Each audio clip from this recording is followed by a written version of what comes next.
Okay, today we're going to be chatting about the new Mizuno Neo Vista 2, which I've actually had for a couple of months now. I picked up a pair back in Japan on my Osaka trip, back when it was known as the mystery shoe.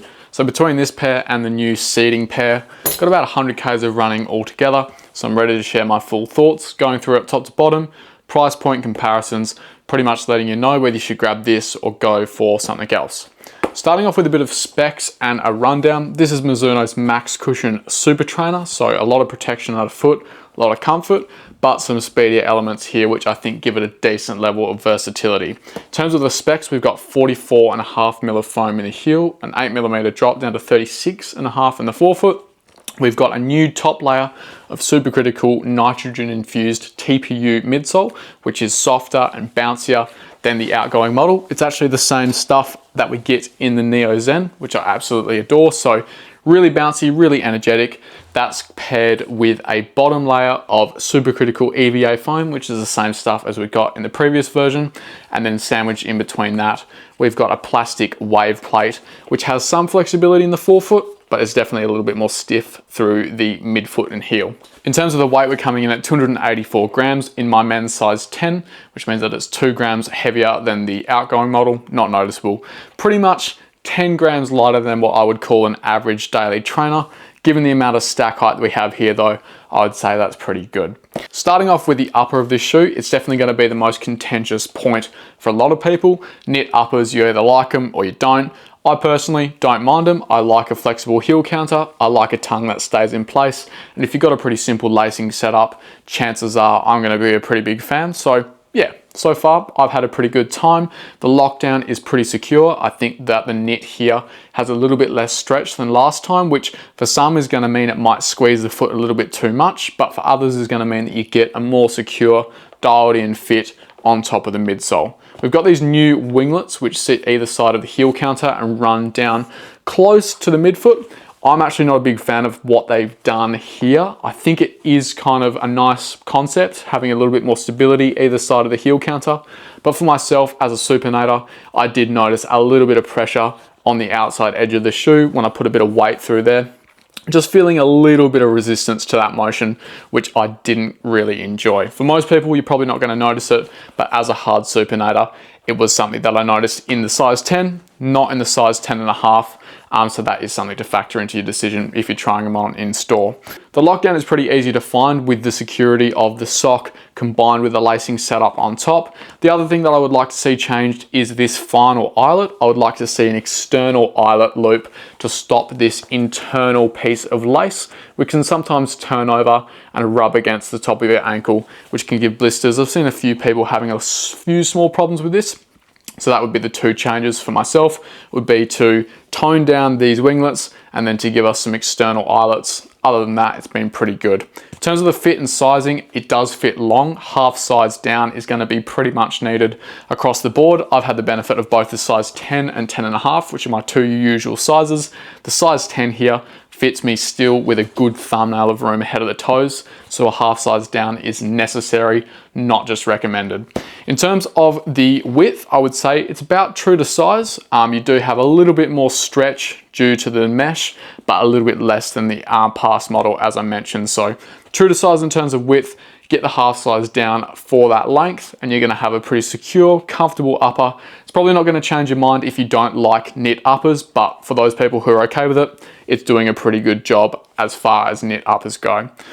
Moving down to the midsole, I'm a pretty big fan of the changes that they've made here with a new top layer of TPU foam. It feels more energetic, more bouncy, a little bit more versatile in my rotation, which was a little bit of an issue that I had with the outgoing Vista. I enjoyed it for its soft, smooth, comfortable feel, but that kind of suited it only to easy and recovery runs in my rotation. Whenever I wanted to pick up the pace or put a bit of force into it, I did feel like it was sinking in for just that little bit too long, where it felt like there was a disconnect between my stride and the shoe. A bit like some people remember the original SC trainer. I felt like I kind of bottomed it out, but then was still waiting for the foam to decompress by the time that I was ready to toe off. This shoe fixes that with that energetic top layer. I don't get that kind of mushy feeling as much, and I can now push this towards tempo and even marathon pace and still feel reasonably good. It's not my top pick for those paces, mind you. The bread and butter of this shoe is still going to be everyday daily training, recovery runs when I want to pamper the legs with a max cushion, smooth transition, bottomless cushion kind of thing. But it does have that versatility now, and for people who enjoyed the old Vista for all of those paces, I think this is just going to be an upgrade which moves it even more into that kind of versatile space. I do think this is a fairly stable shoe with the width of midsole underfoot and the kind of guidance that that plastic plate gives you through your stride. You don't really get a whole lot of opportunity to fall off either side of the shoe. You're kind of always getting propelled forward, which is a very nice smooth sensation. I think this is going to be a very popular shoe for that kind of all-rounder mileage monster, which can be used for easy days, recovery days, daily training, long runs, tempo runs, getting into marathon workout pace for some. And I also think this is going to be a good first time marathon racing shoe for people who are going to be on their feet for a little bit longer, or for people who just want a comfortable race experience, maybe first timers who are a little bit scared of what the marathon is going to do to the legs. I do think this is going to be one of those shoes that I think of first time when people come into store asking for, that first debut marathon shoe. I do think there's probably more versatile shoes out there in terms of being able to handle those top end paces and then all the way down to daily training, even easy recovery day shoes. Like one that jumps to mind is the Mark X2 from Hoka, which has that kind of big, tall protection, but does have that kind of forefoot incentive. This is definitely a little bit more mellow. It's definitely a bit more comfortable, but in terms of that premium, deep, cushioned feel, I don't really think there's going to be many shoes which can beat the Vista in terms of that feel, combined with that smooth running experience and that good level of all-round versatility. Coming down to the outsole, not a whole lot to talk about here. The rubber has got a little bit of an upgrade with some tread, which was not actually an issue that I had with the old shoe, but you know, who doesn't like a little bit of extra outsole for a bit of extra durability? I think it's going to be just fine. The obvious thing with this shoe is that you're not going to be able to take it on super off-road surfaces where the gravel is going to get into that channel and damage the plate, but overall, I think the durability of this shoe is going to be pretty decent. Coming around to the price point here in Australia, $320. It's obviously a fair bit of money, but I do think it's justified in this case with the technology that we're getting, the running experience that's being offered, and the all-round versatility that this shoe has. This could definitely be part of a 2-shoe rotation where you do all of your weekly mileage, tempo runs, long runs, easy runs in this shoe, and then you pair that with a racing shoe of your choice, and you could pretty much be ready for 10K, half marathon, marathon racing, no questions asked. I do think that it stands up to the competition as well. For that price, $320, I think it's a good step up as well from the Flash 2 and from the incoming Sky 9, which is going to be very exciting. So I think Mizuno have got a good setup here where the price points make sense, the running experiences make sense. I'm pretty happy with the price point overall. Getting into a couple of comparisons to round things out, there's a few that I have in mind. The first being the old Neo Vista 1. That was a really nice, smooth, comfortable shoe, but as I mentioned, I did get that kind of sink-in soft sensation with a little bit less bounce from the 2 layers of supercritical EVA compared to this new top layer of TPU foam. Key difference is going to be the bounce back that you get from this top layer, which means that this shoe feels a little bit more versatile, a little bit more well-rounded, and a little bit more fun for myself. So if you enjoyed the old Vista, I think you're still going to be at home in the Vista 2, just with a little bit more rebound. And if you found the old Vista to be a little bit too soft, maybe a little bit mushy sometimes, I do think the Vista 2 could offer a little bit more rebound to get you back out of the foam rather than leaving you kind of sinking in. The upper changes are minor. I think most people it's going to be no difference. Overall right now, I think this is a good update. Small tweaks, but overall moving the shoe in a good direction. Right now, $320 versus $220 you can pick up the old Vista 4 is definitely a very hard decision to make. I would say if you've been tempted to try out the Vista, definitely go and see if you can find a pair of the original for $220. That's ridiculous value, but if you do end up going for the Vista 2, I'm sure you'll be pretty pleased with the amount of running that you can soak up in this shoe. The second one is the Neo Zen, also from Mizuno, which is pretty much an unplated version of the Vista with a full midsole of the TPU foam that we have on the top layer here. It's bouncy, it's fun, soft and engaging, but it is really, really energetic. I love this shoe for anything up to about an hour, hour and 10 of easy running, where I just want to run whatever pace feels good on the day and not really have to think about what's going on underfoot.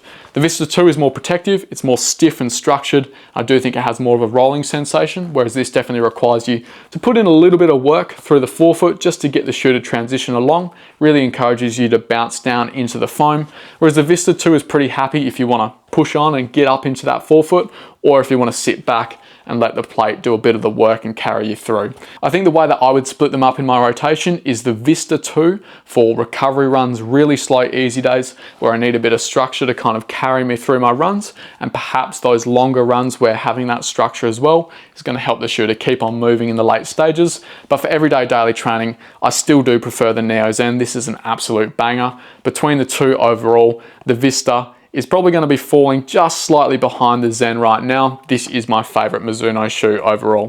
260 versus 320, I do think is representative of the kind of value that you can get from them. I do think this has more versatility overall, but for myself, I do still love the Zen a whole lot. I obviously can't not mention the Super Blast 2, which is probably still regarded as the top max cushion super trainer right now. The style of running sensation underfoot is definitely quite different. This is more of a soft, smooth, kind of compressive rolling sensation, whereas the Super Blast is a bit stiffer, a bit more resilient, and more of a kind of bounce-based ride with a bit more of a kind of, yeah, stiff, structured attitude. It's a fair bit lighter, coming in at around 240 versus 280. So I think the Super Blast has the advantage in terms of pacier runs, picking up the pace, getting into those longer runs as well. I personally probably prefer the Super Blast for its firmer, snappier kind of sensation, whereas the Vista 2 I would say is a more comfortable, smooth running experience underfoot. Sometimes I get the sensation that the Super Blast can be a little bit blocky if you're not really feeling on,